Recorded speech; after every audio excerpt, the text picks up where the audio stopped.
밥알을 삼키는 것조차 힘든 시절에 병원에서는 정신과 입원 권유. 바쁜 직장 생활에도 눈만 뜨면 108배하고 잠들기 전에 법구경 독송.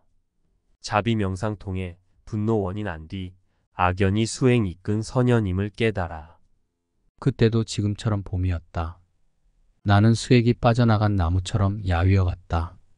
숨조차 쉬어지지 않고 한 발자국도 움직일 수 없는 위태로운 상황이 계속됐다. 밥알 삼키는 것도 사람과 만나는 것도 불편했다. 아은의 아버지와 두 아들의 엄마라는 사실이 생명의 끈을 유지하는 유일한 버팀목이었다. 정신과에서는 입원하라고 했다. 하루하루 살아내는 것이 이렇게 힘든 것임을 처음 알았다. 공황장애, 어지럼증, 뇌하수체 종양, 하트번 증상의 이명도 심해졌다. 자연스럽게 절로 향했다. 팔공산 은혜사 암자 순례를 시작으로 통도사 19 암자를 모두 순례했다. 통도사 비로암에 들렀을 때 예불을 드리는 스님과 눈이 마주쳤다. 스님께서 극락과 천당이 따로 있는 것이 아니라 이승에서 착한 마음으로 복을 짓고 착하게 살면 극락이고 나쁜 행동과 말을 행하면 축생이다 하라며 말씀해 주셨다. 나의 힘든 상황을 꿰뚫어 보신 듯 했다. 그날 정신적 아픔을 벗어나기 위해 매일 광명진언을 1000번 이상 독송하리라 서원을 세웠다. 주말마다 절을 찾았다. 매일 책 속에서 부처님을 만났으며 경전을 읽지 않으면 불안감이 머릿속을 휩쓸고 다녔다. 일상은 겉으로는 평온해 보였으나 임계점에 이른 풍선처럼 터지기 일보 직전이었다. 나를 힘들게 하는 사람들을 해치고 싶은 마음으로 고통받았다.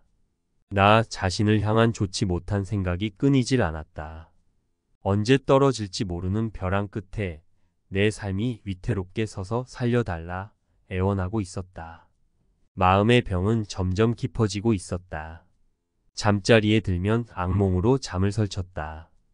바쁜 직장 생활 속에서도 눈을 뜨면 108배를 하고 잠들기 전에는 법구경을 읽었다. 귀한 개송을 읽어갈 때마다 죽음을 향해 달리던 세포가 새로운 DNA로 재생되고 있는 듯 했다. 그러나 그때뿐이었다. 그때 어떤 거사님이 절에 갈 때마다 천수경을 일독하라 조언했던 기억이 떠올랐다. 마음 공부를 하고 부처님 말씀에 귀 기울였다면 현재를 잘 극복해 나갈 힘을 가질 수 있지 않을까 하던 찰나였다. 그때 이후로 절에 갈 때마다 반드시 천수경을 빠뜨리지 않고 독경했다. 하루는 통도사 극락암 독성각에 앉아 천수경을 독경하고 있는데 절에 사는 고양이가 다가와 내 무릎에 안겨들어 함께 기도하기도 하였다. 내 마음을 아는 듯 해서 신심이 절로 일어났던 신기한 경험이었다.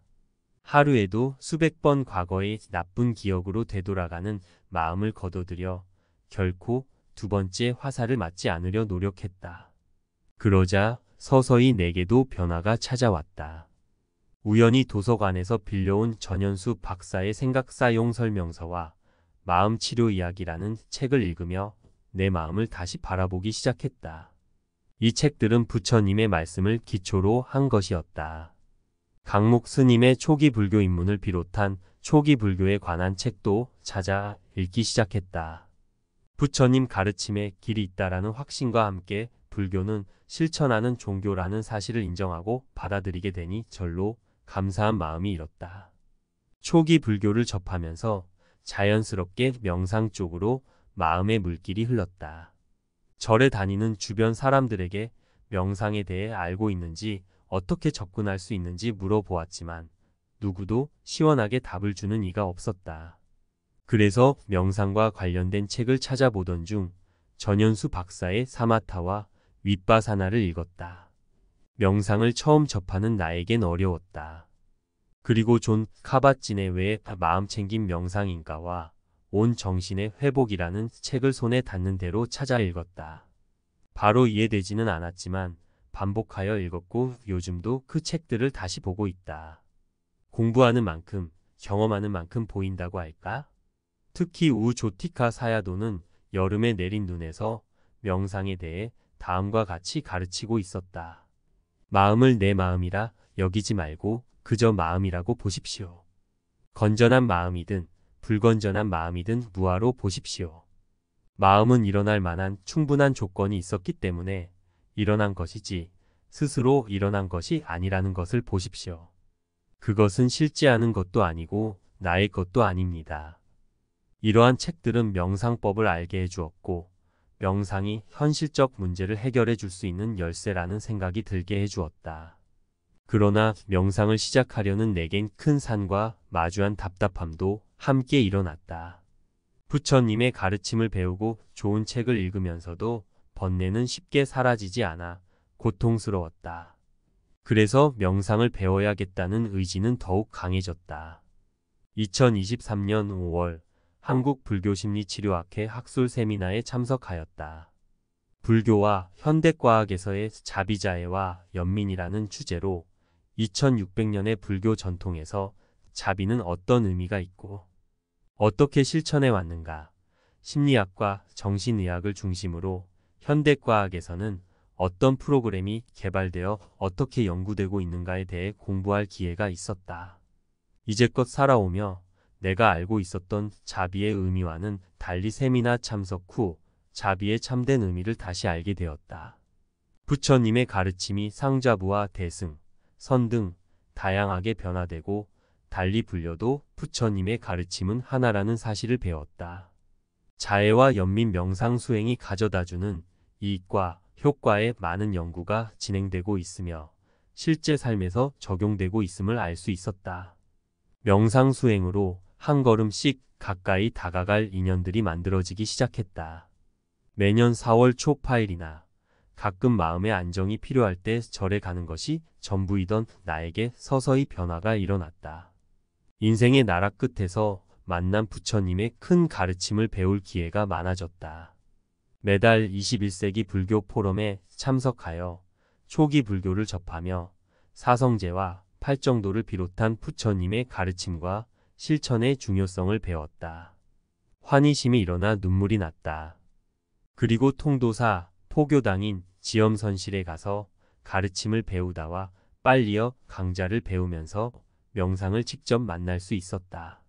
책을 통해 부처님 말씀을 배우고 몸으로 공부짓는 명상을 한다는 것은 조심스럽고 설레기까지 하였다. 주말에는 오롯이 명상만 하였는데 이끌어주는 대로 따라했지만 힘든 과정이었다. 그냥 착하게 살고 타인을 해치지 않으면 된다고 여기며 살아왔는데 그것마저도 어리석음이고 무명임을 알게 되었다. 시간이 지나갈수록 부처님 말씀이 몸속으로 스며들었다. 꿰지 않은 영롱하고 귀한 구슬을 하나씩 모으기 시작했다. 그 구슬 중 하나가 명상수행이었다. 초기 불교 여러 경전에는 끊임없이 알아차림과 마음챙김을 공부짓는다고 하는데 처음에는 이해할 수 없었다. 부처님 말씀도 명상도 모르면서 무작정 따라 읽었기에 어려울 수밖에 없었다. 초록이 황금색으로 변해가는 지난해 가을 무렵 문사 수명상원을 만나게 되면서 정말 체계적으로 명상 수행을 배우기 시작하였다. 명상은 좌복을 깔고 앉아 호흡을 바라보고 현재를 알아차림을 하면 되는 줄 알았다. 책으로만 여기저기 기웃거리고 좋은 말씀만 골라 마음으로 위로를 받았기에 처음부터 쉽지 않았다. 그만둘까도 생각했지만 마지막 희망의 끈은 놓을 수가 없었다. 매일 시간을 늘려가며 가장 기본이라는 호흡 명상으로 자신을 향한 알아차림 여정을 시작했다. 호흡을 관찰하면서 분명하게 알아차림을 하고 온몸으로 경험하고 몸의 작용을 편안하게 하는 수행을 하였다. 처음에는 졸음이 쏟아지고 집중이 쉽게 되지는 않았지만 명상은 하면 할수록 몸과 마음이 이완되고 머리가 맑아졌다. 호흡 명상은 사마타 명상이면서 윗바사나 명상이었다. 처음에는 알아차림이 잘 안 되어 손을 코끝에 가져다가 감각을 보기도 했다. 그러면 호흡을 쉽게 관찰할 수 있었다. 이렇게 명상을 하나씩 배워갔었다. 강의가 없는 날도 명상하는 날이 많아졌다.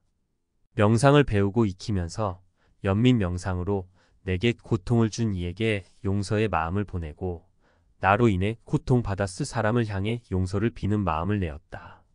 용서라는 단어부터 나를 힘들게 했지만 나 자신과 주변 사람에게 따뜻하고 친절한 마음을 보내며 명상을 할 때는 나에게 고통을 준 사람에게 한량없는 자비심이 일어나기도 했다. 알아차림을 할수록 미움의 마음이 조금씩 열리며 현재에 머무는 시간이 많아지고 과거에 가 있는 마음을 데려올 수도 있었다. 이 모든 것이 명상 수행의 힘이라는 것을 부정할 수 없다. 멀리 지나가는 사람, 몰라도 되는 사람이 저지른 비도덕적이고 비윤리적인 행동으로 몸과 마음이 무너진 내게 가장 밑바닥에서 디딤돌로 만나게 된 것이 부처님의 가르침과 명상 수행이었다. 결국은 가장 나쁜 파렴치한 범죄자가 내게 고마운 분으로 자리가 바뀌는 순간이었다. 감히 나는 그를 그분이라고 부르고 싶다. 그분이 없었다면 부처님의 가르침과 명상 수행은 먼 나라 이야기로 남았을 것이다. 자의 명상은 나를 지키고 타인도 지킬 수 있다는 말이 가슴에 와닿았다. 왜냐하면 명상을 하면서 연민의 마음 바탕에 자비심을 내면 한결 가벼워지고 편안해졌기 때문이다. 명상을 시작한 지 오래되지는 않았지만 많은 이익을 경험하고 있다. 머릿속에 안개 낀 듯한 증상과 두통도 거의 사라졌다. 어떤 상황에서든 짜증을 내거나 화가 잘 일어나지 않아 불필요한 에너지를 사용하지 않아도 됐다. 행동도 고요하고 담담해졌다. 명상 수행을 하면 행복해진다고 말한다. 명상 수행을 배우고 실행하면서 잃어버린 봄을 찾았다. 봄은 멀리 있지 않았다. 바로 부처님 말씀이 있는 자리가 내 삶의 찬란한 봄이었다. 세상을 바꾸는 불교의 힘. 이 기사를 응원해 주세요.